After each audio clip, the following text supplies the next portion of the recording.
Welcome to the webinar. We'll get started shortly. Before we begin, here's how to earn CPE credit. Unlike traditional CPE webinars, there are no polling questions or attendance checks during the presentation. Instead, you will demonstrate your knowledge by taking a brief multiple-choice quiz in the Earmark app. Search for the free Earmark app from the App Store or Google Play Store, or scan the QR code on the screen. Open the app and create an account. Be sure to use a valid email address because we'll email you your CPE certificates. From the home screen, scroll down to find the course. You can also tap the magnifying glass icon to search for the course. Tap on the course artwork, then the Enroll button. On the Course tab, you'll find the recording and quiz questions. If you don't see the quiz yet, don't worry. We'll email you when the quiz is available. Complete the quiz to earn your CPE certificate. If you have questions or need help, email us anytime at support@earmarkcpe.com. Now, on to the webinar. Hello and welcome to today's webinar, Accounting for Lease Changes. I'm Joel with the Earmark team, and I will turn it over to, if you have any questions or concerns, please use the comment section in the chat and I'll respond to you. And with that, I'll turn it over to Jaron Moss for today's webinar.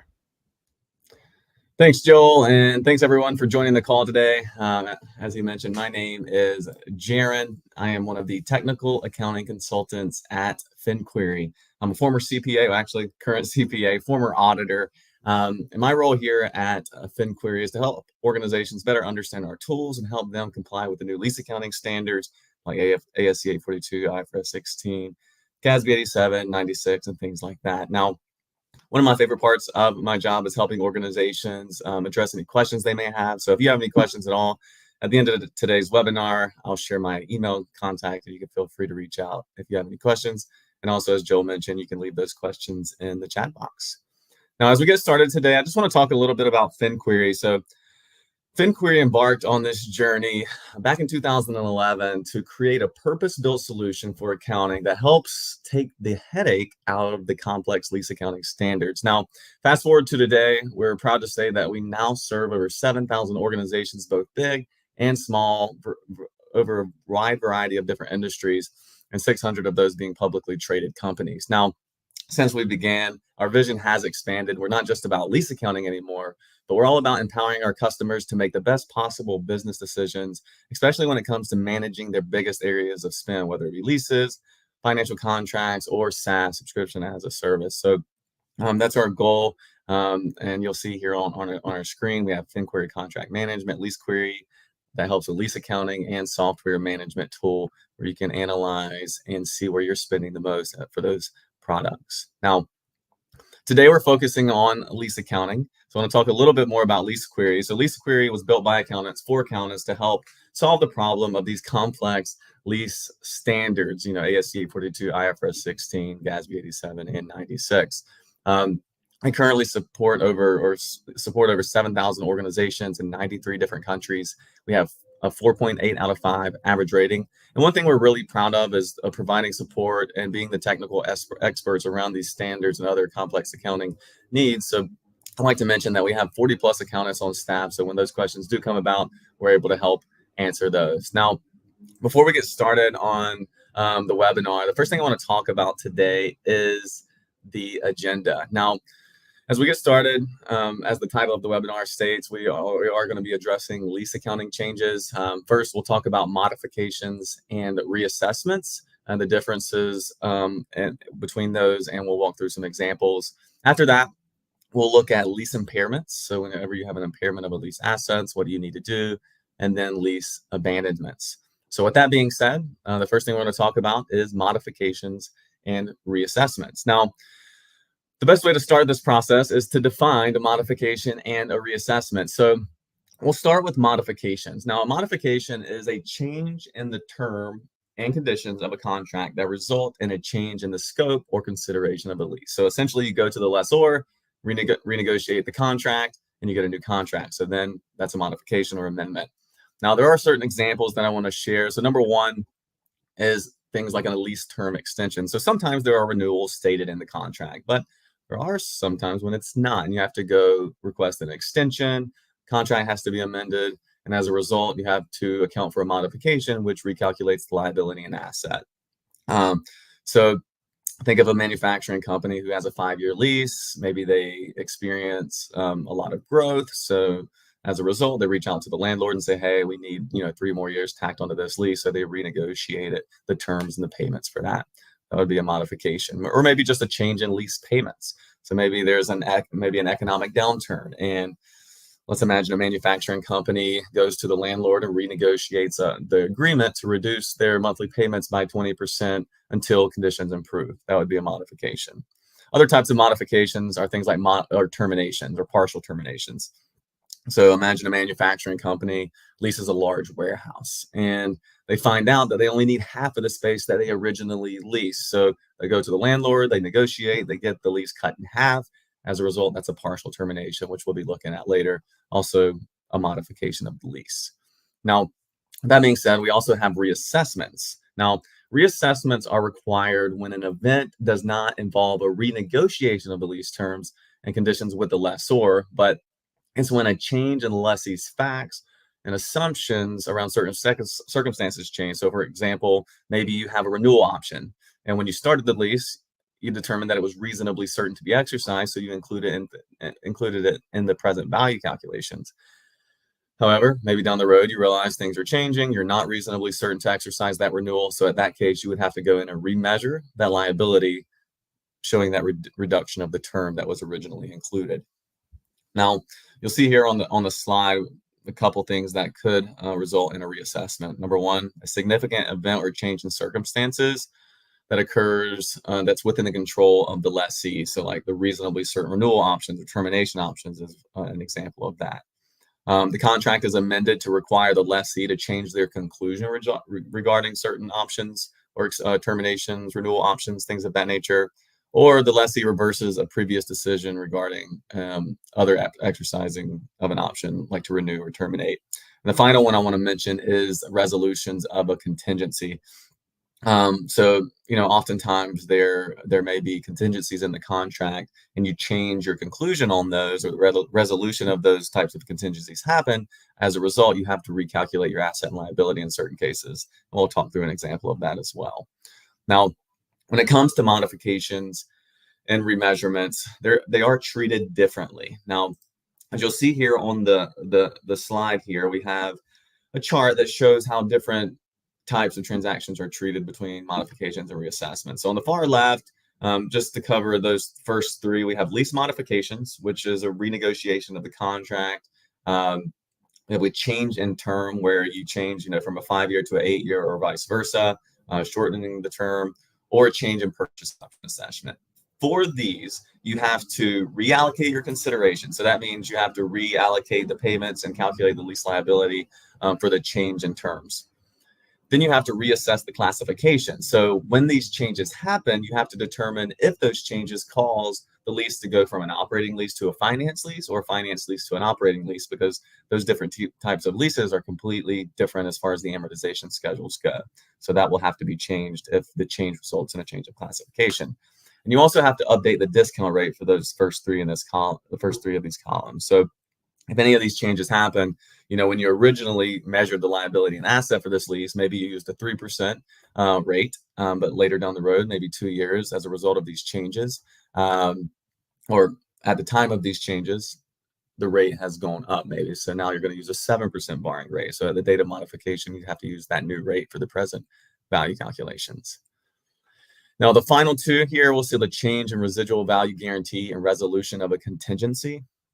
Now, for these two, you only have to recalculate the liability and asset. You don't have to reclassify the lease, and you don't have to use an updated borrowing rate. You can use the rate that you used to initially measure the lease. Now, to give an example of a resolution of a contingency, oftentimes incentives are negotiated in a contract for the lessee to be reimbursed for a certain amount spent on maybe furnishing or improving the leased property. Usually this is negotiated to give like a maximum possible amount to receive, from the lessee to receive. Now, oftentimes this amount and timing is an estimate at the start of the lease, but you will include it at the start of the lease in the present value calculations. Now, maybe toward the time where you expected to receive that payment, the timing changes, and also the amount changes. If that is the case, then you would have to remeasure your asset and liability with the new timing and the new amount in mind. So that would be the resolution of a contingency that would affect your liability and assets and require a remeasurement. Overall, if there's any change in terms, shortening or lengthening the contract usually requires an update in your discount rate, because discount rates are based on terms of leases, or the term of a lease. So anytime the term changes, the rate that you use to calculate the liability and asset will change as well. Now, back to a little more focusing on modifications here. So when there is a modification, I think one thing I want to mention here is a modification is accounted for as a new contract when two things happen. Number one, when you receive additional space or additional assets as a result of the modification. And then as a result of the increase, your payments increase in line with market rates. So if your payments increase based on market rates, so if you're going to get an extra 1,000 square feet, and most people are paying a certain amount for an extra 1,000 square feet for the lease, then you would actually create a new lease in your software or your Excel schedule. So it's a whole new amortization schedule. However, if the lease space that say it increases 1,000 square feet, as our previous example, but your payments are not in line with the market rate, then in that case, you would actually recalculate and remeasure the existing liability and asset to reflect that type of modification. Now, when it comes to modifying a lease, there are certain steps. Now, the first step when you decide you're going to modify the lease is to reassess the lease classification and use an update discount rate for the present value calculation. So does it go from an operating to a finance lease? And we'll look at the test to determine that here in just a moment. And then you'll use the discount rate as of the effective date of modification. You'll reallocate consideration over the lease term, and we'll look at an example of this in a moment. And then number three, you're going to remeasure the lease liability and asset to reflect the changes due to the modification. Now, just for a second, I want to talk about reclassifying a lease. And I won't spend a lot of time here because under the old standard, before ASC 842 came into play, this was always a thing, right? You always had to determine whether a lease was an operating or finance lease. Now, there are a couple nuances that I'll mention have changed, but essentially the tests are the same. But number one, if the title transfers at lease end, it's a finance lease. And keep in mind, when performing these 5 tests, if you break one of these tests or meet one of these thresholds, then it's a finance lease. You don't have to meet multiple. The title transfers to the lessee at the lease end, that would be a finance lease, which goes along with number 2, an option to purchase. So if there's an option to purchase that is a bargain purchase option or is reasonably certain to be exercised by the lessee, that would be a finance lease, as the title is transferring at the end of the lease. Now, number 3, the lease term is the major part of the remaining economic useful life. Now, the life of the asset. Now, under the old standard, there was a specific percentage, which was 75%. So if the lease term was greater than 75% of the useful life, then it's a finance lease.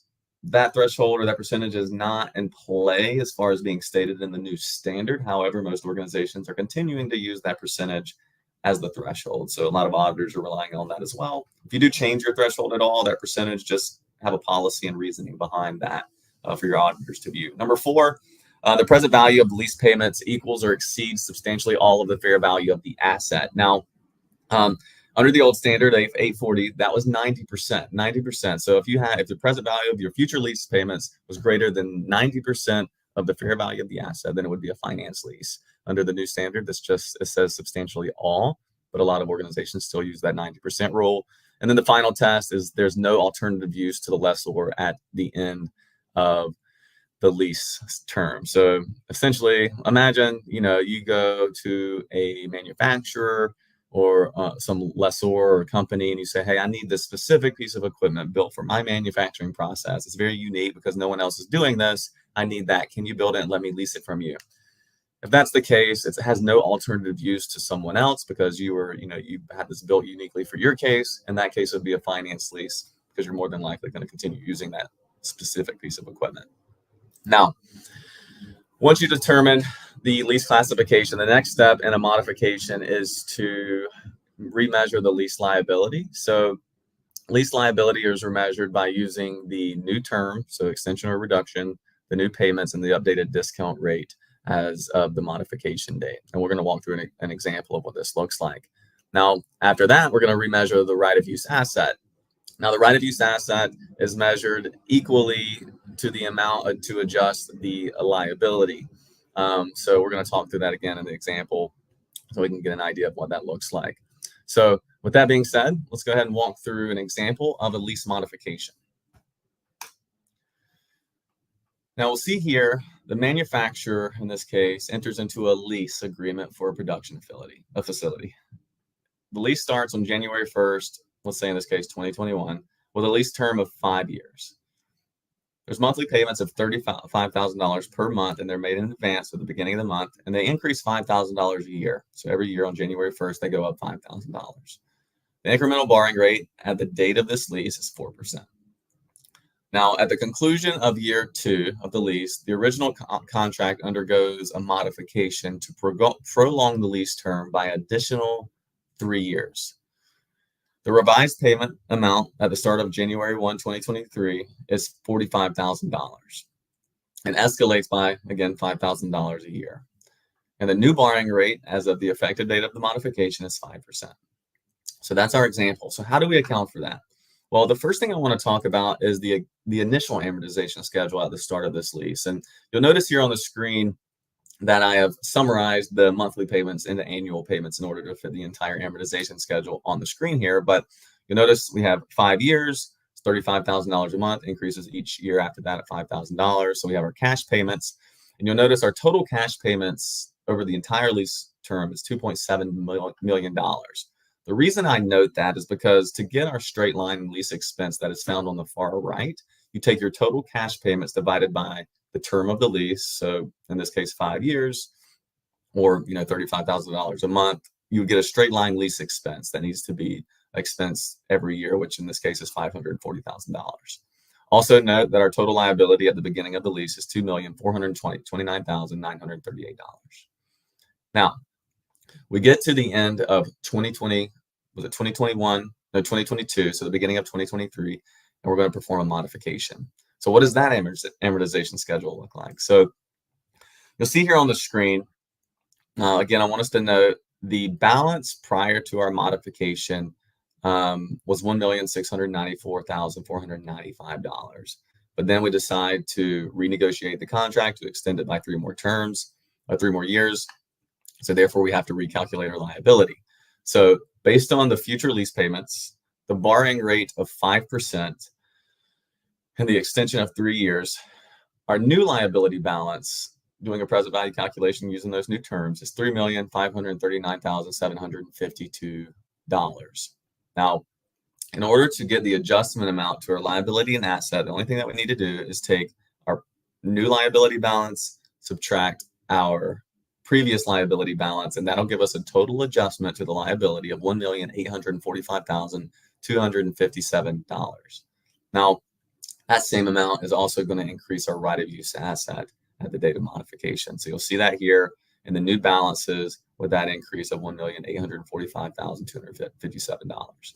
Now, we're not finished yet. So we have our new liability as a result of the modification, but we also need to determine what our new straight line lease expense will be on a monthly or annual basis. So to get there, the first thing I want to point out is that we have this $900,000 for cash payments. Now, these cash payments were paid prior to the modification, but I do want to note that here. Now, we also have $4,140,000 or $4,140,000 that is going to be paid in the future after the modification. That gives us a total cash payment of $5,040,000 for the entire lease term, before modification and after. Now, I'm going to move that $5 million over to the middle of the screen here. So you'll see that at the top, $5,040,000. Next, I'm going to subtract $1,080,000 from this, from that total amount, which gives me $3,960,000.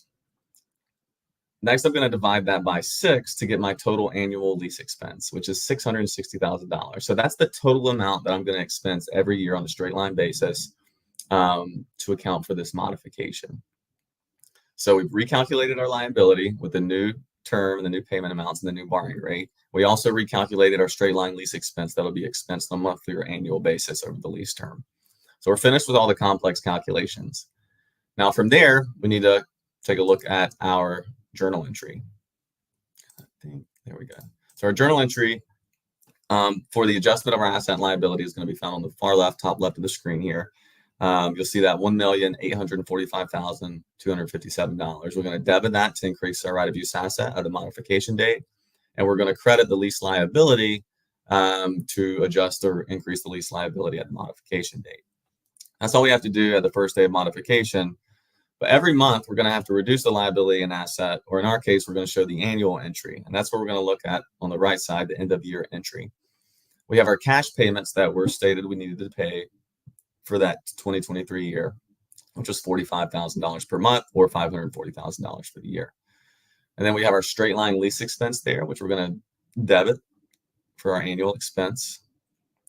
And then you'll note we have a reduction to our asset balance of $494,222 and a reduction to our liability of $374,222. So every year we're going to have those reductions based on the amortization schedule, recognition of the straight line lease expense and our cash payments. Now, we're finished with the that modification. So it's a pretty simple process. If you're doing this manually in Excel, the calculations and getting to the right numbers can be quite complex and tedious. The good news is there's a lot of software out there that can help with these complex calculations like LeaseQuery and other tools. So definitely want to encourage software to help handle these complex calculations if you do encounter this in the future. Now, the next thing I want to talk about is partial terminations. Now, partial terminations result anytime you reduce the assets that you're leasing to a lesser amount. Now, when partial terminations happen, there are a couple ways to account for them. There's approach 1 and there's approach 2. Now, approach 1 is when you will adjust the right of use asset amount based on the proportionate change in the lease liability. Approach 2, you reduce the right of use asset based on the reduction proportionate change to the right of use asset. So if I go from 1,000 square feet to 500, that's a 50% change in my right of use asset. So you would use that same 50% to reduce the liability as well. So we'll walk through that in a moment to get an idea of what that looks like. But those are the two approaches. So first, we'll walk through approach 1. Now, approach 1, you're going to adjust the asset based on the proportionate change in the lease liability. So how do we get there? Well, step 1, we're going to take our previous liability balance prior to the change, the termination. And next, we're going to subtract the new lease liability balance. Now, you may be wondering, how do we get to the new lease liability balance? Well, if you terminate a lease, let's say by 50%, most likely your payments are going to reduce, let's say by 50%. So as a result, you have to do a new calculation for the present value of your liability based on the reduced payments, the new borrowing rate. That'll give you a new liability. You'll subtract that from the old liability to get the top number in this equation. You're going to divide that by the previous liability amount to get your percentage change. Next, we're going to take our right of use asset balance prior to the termination, and we're going to multiply it by the percentage change that we just calculated in step 1. And that'll give us our total reduction amount.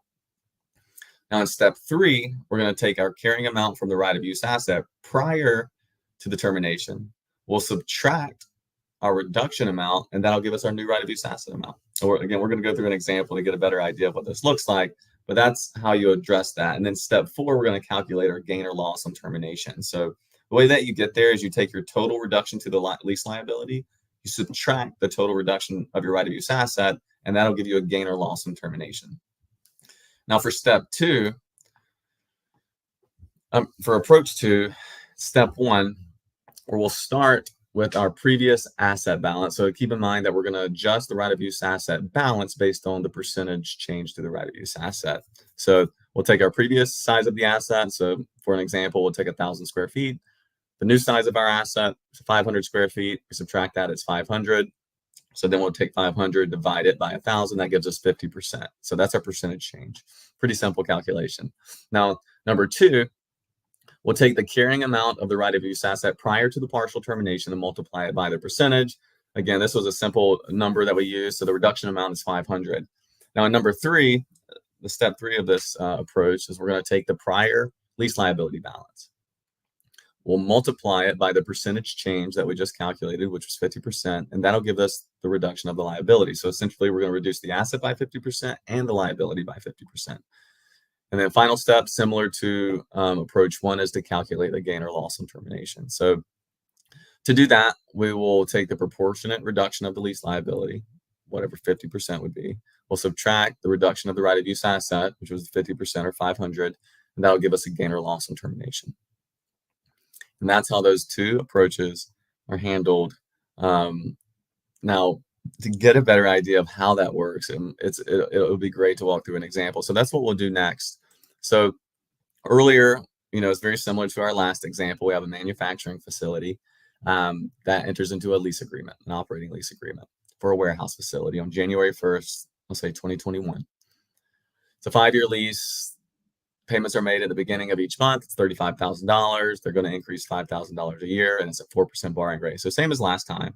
But then at the end of year 2, they realize they only need half the space that they originally leased because of some inventory optimization. So they negotiate with the landlord to terminate the lease for the unused portion of the warehouse.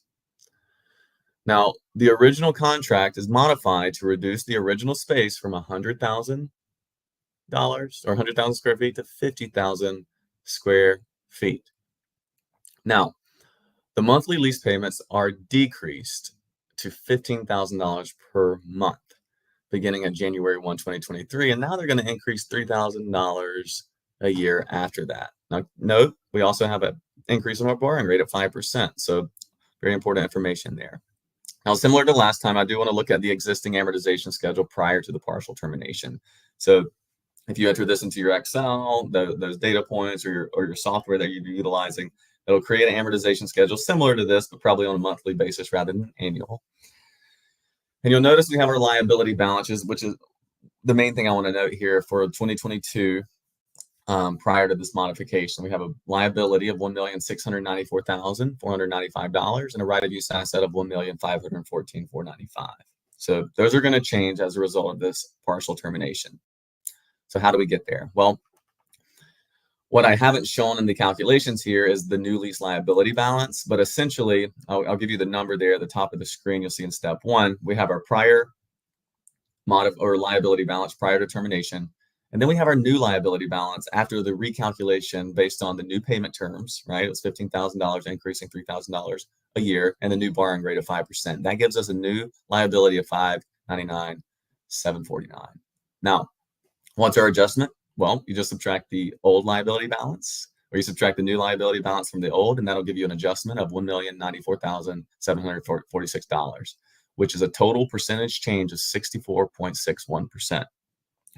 All right, that's our first step. Step 2, we're then going to calculate the proportionate right of use asset adjustment. So how do you do that? Well, you just take that 64% that we just calculated, multiply it by our right of use asset, and that'll give us a total reduction amount to the right of use asset of $978,455. Then we'll take our right of use asset balance, our right of use asset reduction amount, which is that $978,455, and that'll give us our new right of use asset balance of $536,039. Simple, right? Well, we're almost finished. The gain or loss on termination is calculated really easily by just taking the liability adjustment amount, which we calculated, $1,094,746, and then the right of use asset adjustment amount of $978,455. So we'll subtract the asset from the liability, and that'll give us a gain on termination, partial termination. Now, finally, we get to look at the journal entry to adjust due to this partial termination. So you'll see that here. So essentially, when we modify or partially terminate this lease, we're going to reduce our liability by the calculated amount. We're going to reduce our right of use asset also by the calculated amount. And then we're going to record the gain on this partial termination that'll hit our income statement. And that's it for approach 1. And then the amortization schedule for that change. I no longer have access to your Google Calendar. Sorry about that. Now, we'll see here the amortization schedule is represented showing the previous liability balance, the subtraction of the adjustment based on our calculations we just performed, and then our new liability and asset balances that'll be amortized through the remainder of the lease term, which is 3 years in this case. Now, for approach 2 is a very similar process, but we'll walk through that as well. So remember, we're going to adjust our asset amount based on the percentage change in the asset. So we went from 1,000 to 50,000 square feet, 100,000 to 50,000 square feet, which is a pretty simple calculation. So step one, we're going to determine that there's a 50% reduction in our asset based on going from a reduced square footage. So we'll take that same 50% and we'll multiply it by our current right of use asset balance prior to the partial termination, which will give us a total reduction of 757,247. Now in step three, we're going to take that same 50%, and multiply it by $1,694,495. And that'll give us a reduction to the liability of $847,247. So in step four, again, we're going to calculate the gain on modification. So we'll just take our liability reduction amount. We'll subtract from that our right of use asset reduction amount, and we'll have a $90,000 gain on termination. So you'll notice the difference on the gain is it's different based on which approach you use. So something to note there. Now we'll see the debit to a right of use or liability to reduce it, our credit to the right of use asset, and then the gain credit for the partial termination. And then again, we'll get to take a look at the amortization schedule that results from this change for this partial termination. So again, you're going to note the liability and asset balance prior to terminating or partially terminating this lease. We'll reduce our calculated amounts, and then that'll give us our new balance as of the partial termination effective date. And we'll amortize that through the remainder of the lease term. Again, I know these calculations can seem complex, but tools like LeaseQuery are, built to handle these transactions where you just enter the basic data points, the new borrowing rates, and they perform these calculations. They adjust your liability and assets and give you the journal entries and all of the disclosures related to that. So I definitely want to mention that, as I know that these types of transactions can seem complex. Now, so far, just a quick review of what we looked at. We've looked at modifications and remeasurements or reassessments. And we've talked about, we've defined both of those. So modification is a change to the contract renegotiated with the lessor.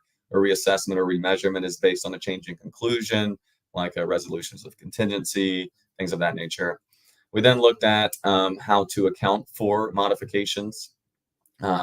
Then we looked at partial terminations when you're reducing the space or assets that you're currently leasing and how to account for that, recording the reduction to the asset liability and your gain or loss on termination.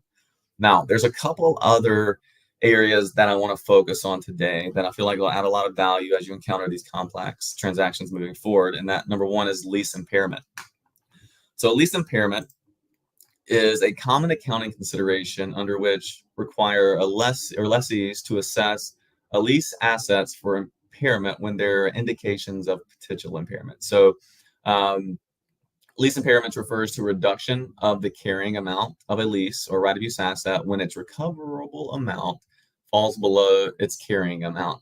So this impairment may occur due to various reasons, such as a decline in expected cash flow from the lease asset, maybe a change in market conditions, or some other external factors that will impact the value of the asset. Now, when a lease impairment is recognized, the carrying amount of the lease is adjusted downward to its recoverable amount, so which is the higher of the fair value less the cost of disposal, or its present value of future cash flow, so either or, whichever is higher.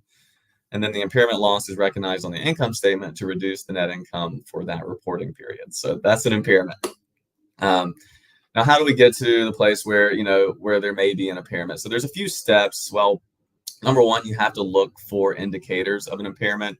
You'll notice 842 states that a lessee shall determine whether a right of use asset is impaired and shall recognize any impairment loss in accordance with Section 360. So essentially, it's saying ASC 842 didn't have any guidance on impairment. So they're pointing you to ASC 360. But we'll look at that in a second. And then step two, after you've found an indicator, you're going to test the asset for recoverability. So can you recover the value of the asset over the lease term based on the cash expected to be received in the future? And then if you determine that you can't, then you're going to measure the impairment loss. Now, there are certain impairment indicators that you'll want to look for to see if you need to test for recoverability.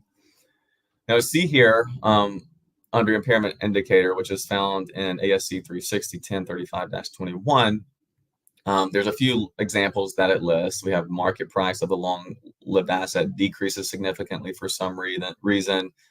significant adverse change in the way the long-lived asset is being used, or maybe the physical asset of physical condition of the asset, maybe a significant adverse change in business climate or legal factors that come and impact the value of the asset. So this is a couple things, but also have examples that may make it a little more clear. So first one I mentioned is like significant change in market conditions. So if there's been a change in the market value for some reason, because there's been technological advancement which makes this asset just not as valuable, that could be an impairment indicator. Maybe damage or physical deterioration. So there's damage that results, going beyond normal wear and tear. I'll mention that maybe affects the structural integrity of the asset, or maybe functional obsolescence, whatever it may be. It just changes what the value would have been based on physical, maybe falling apart or being damaged by some storm or something like that. That would be an indicator.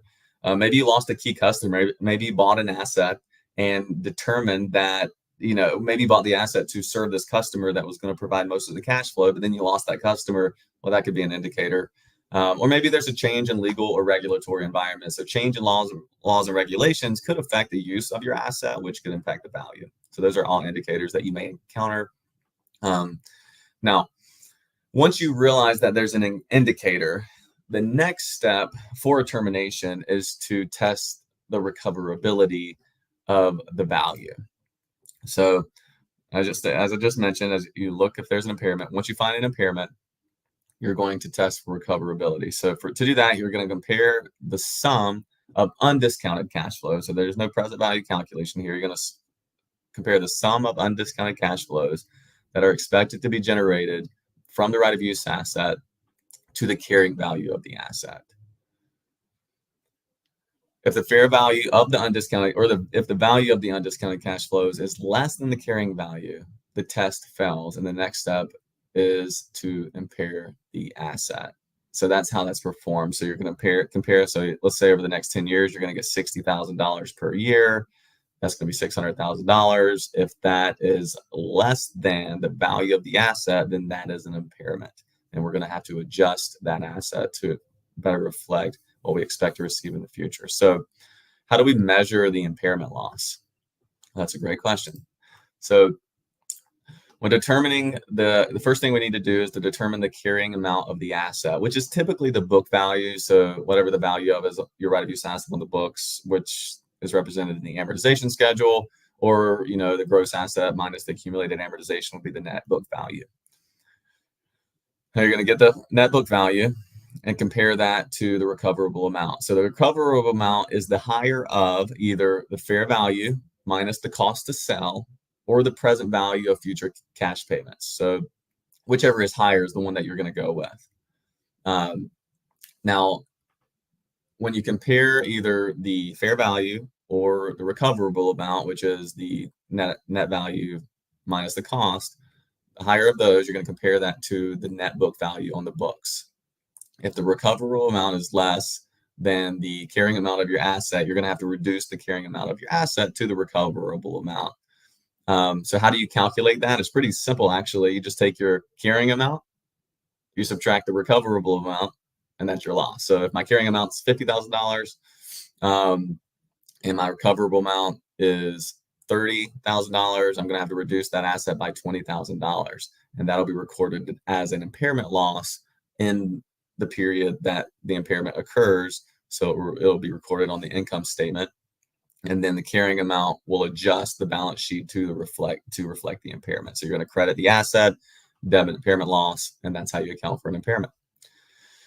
Now, a couple things I want to note here. Sometimes when you have certain assets, they're usually grouped. You have a group of assets. So, for example, maybe you have a building, and then a part of that building you have included in the grouping of assets. You may have some fixtures, some leasehold improvements, and if that asset that you're impairing is a part of a group of asset, you usually, unless you separate it from the group, impair the entire group of assets.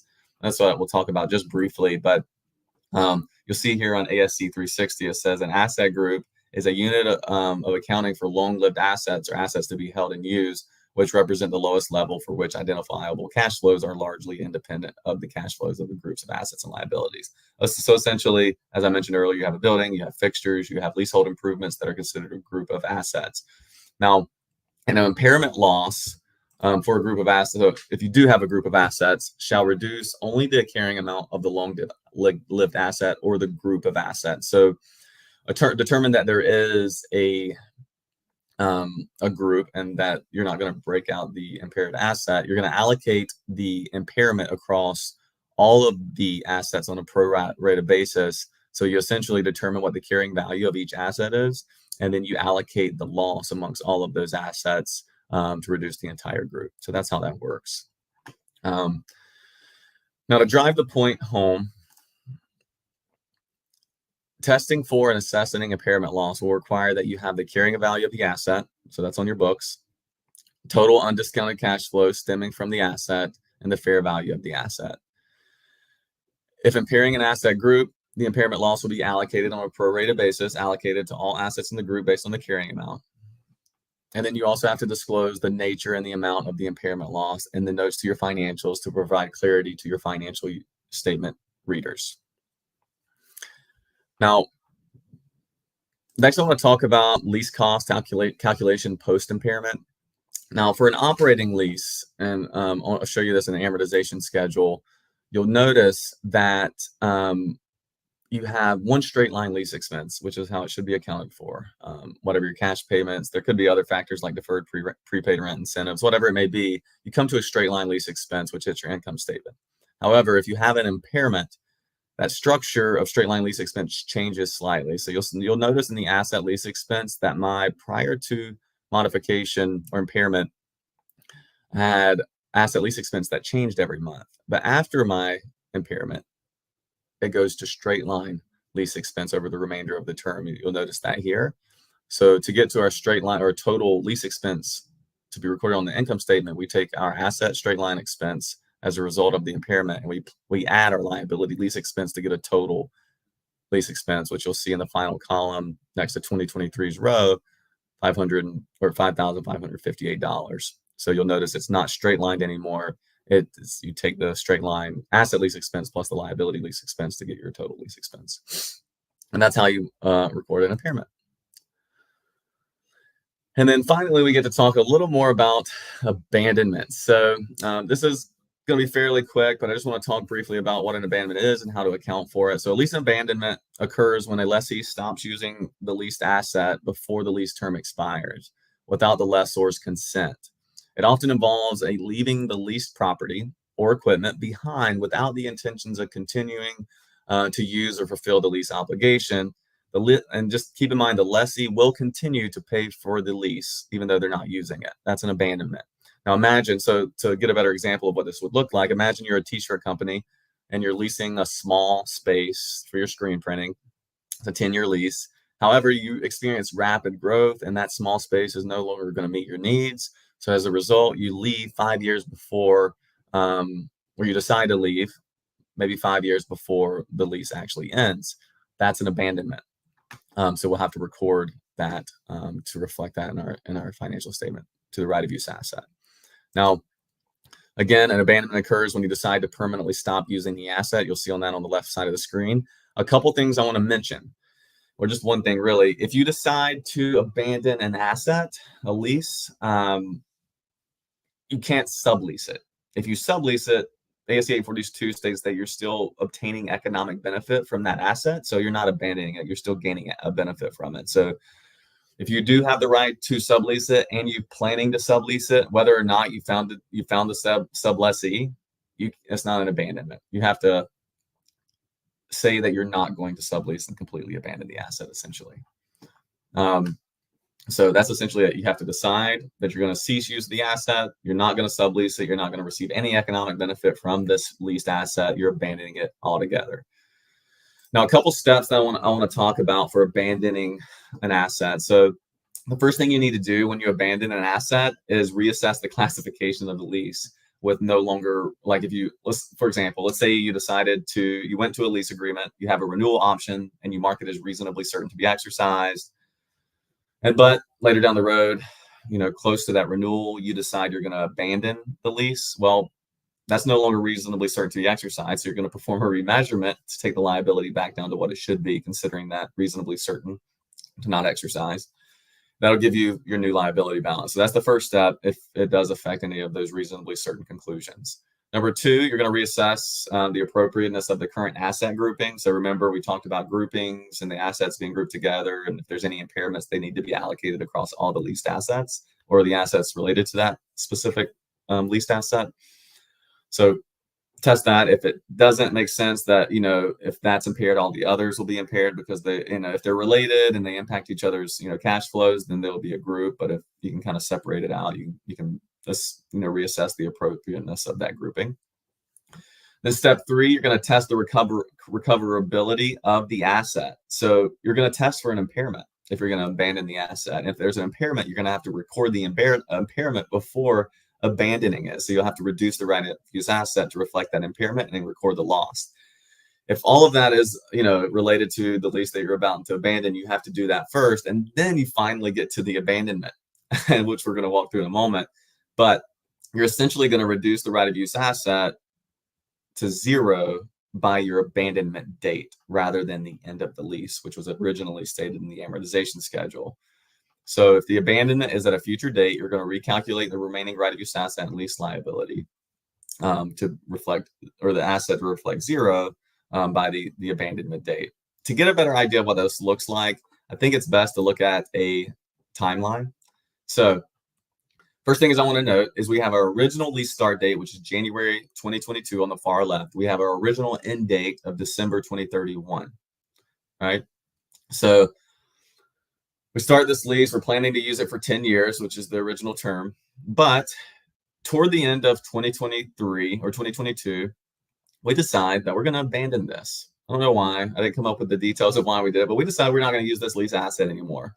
And our decision, we're going to abandon the leased asset on December 2024, or January 2025.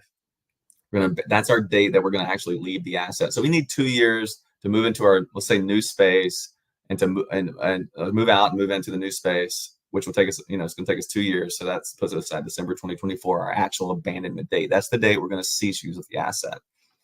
All right. So how do we account for this? So first year was normal.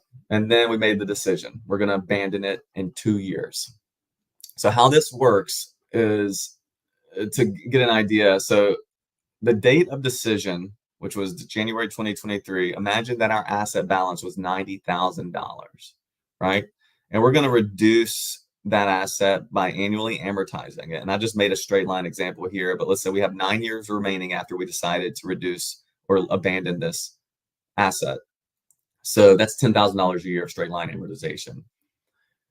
However, we decided to abandon it instead of 9 years down the road. We're going to abandon it 2 years from now. So now we have to amortize that asset over 2 years rather than 9 years. So it goes from $10,000 a year amortization to now $45,000 to reduce that asset to zero by the end of the abandonment date.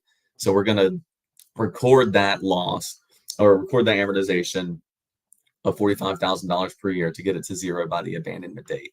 Now, keep in mind, we're not adjusting our liability. Our liability is going to remain the same because the lessor hasn't given us the ability to leave the asset. They haven't allowed us to break the contract. We still have to continue. We're going to continue paying them as stated. So the liability balance doesn't change. It's only the asset amount.